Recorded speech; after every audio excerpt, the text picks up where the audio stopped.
So, as a part two to the Calvin Alp aspect, I thought I'd just actually mention a couple of other things too. Is that I'd just like to bring it to everyone's attention that, of course, that what actually happened during the Christchurch event was that when the shooting took place, I was up in Coromandel and Vinny asked me to come down and actually, work with him on the shoot. And he said, while we're on, I was literally on the way to the airport, he said, oh, by the way, Calvin Alp will be there to take us to a party and have cake. Mass shooting, and that's Vinny's focus is on having cake. Yay! And then later on he said, oh, no, I must have mistaken. I said, well, you've got to be nuts. And when I got to the airport, it was like, there's no way I was going to be meeting Calvin Alps, just right after shooting by a white supremacist for a guy that's a former member of the National Front.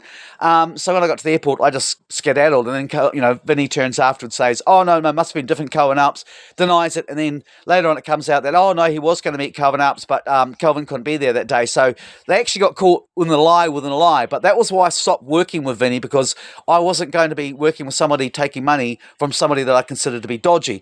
Calvin had already popped up on the scene when it first happened, started telling me a whole bunch of lies, which, just said, well, no, Calvin, I'm really not that interested, go away. So he sort of wormed his way into the back door through to Vinny. So again, like from day one, this guy has actually been trying to get people to move attention off the Christchurch video and the Christchurch shooting in terms of the warnings that the police had received beforehand, which were ignored.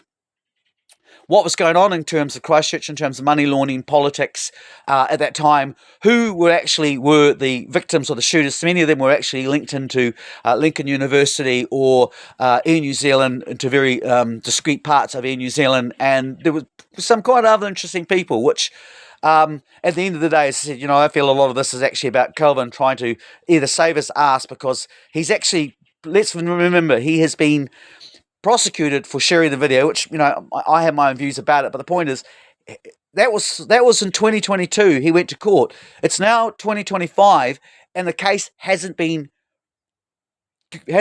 Isn't it interesting? It kind of reminds me when Brad Flutie was up Marsden protest, and then the policeman saying, oh, Brad, let's go and have a cigarette.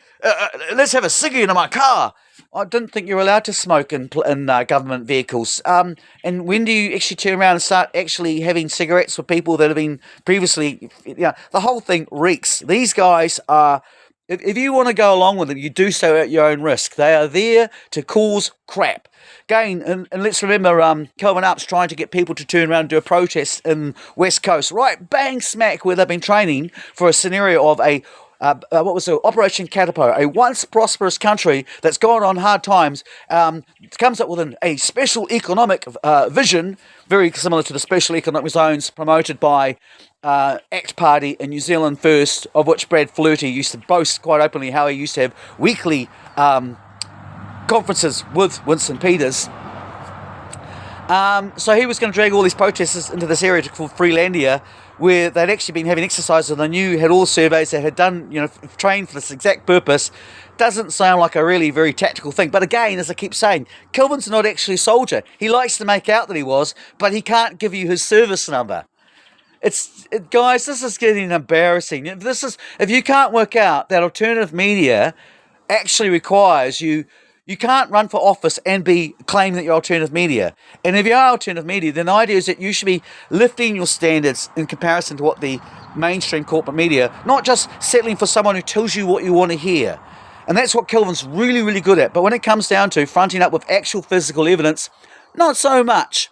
So yeah, that's my part two, as on popular demand, about what I think about Calvin Alps' big Christchurch findings. It said from day one, they tried to get involved in my investigation to lead it off in a set direction. I was like, no, you're contaminated. In actual fact, what I found in the Christchurch shooting was I found lots of the old boy network connections in there, which when I'm ready, I will tell that story in my own due time. But I'm not going to get sucked into trying to defend... I'm not going to get sucked into the issue of trying to suggest that, you might like help, but the message is so important. Well, show me physical evidence. This is what, guys, evidence. You can't just have people turn around telling you stuff like what Trump does all the time. Show us the files, not the list or some of the files, all of the files. But again, you don't hear that being said very loudly on old Counter Stink, do you?